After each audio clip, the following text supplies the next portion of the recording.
ఏంటయ్యా ఇది? ఒక మనిషిని ఆరాధిస్తే ఇంతలా ఆరాధిస్తారా? మీరే అన్నారు కదా సార్, మేమంతా సెంటిమెంటల్ ఫూల్స్ అని.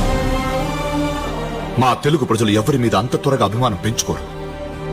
కానీ ఒక్కసారి పెంచుకుంటే చనిపోయే వరకు వదిలిపెట్టరు. నాకొక్కసారి అతన్ని చూడాలనుంది.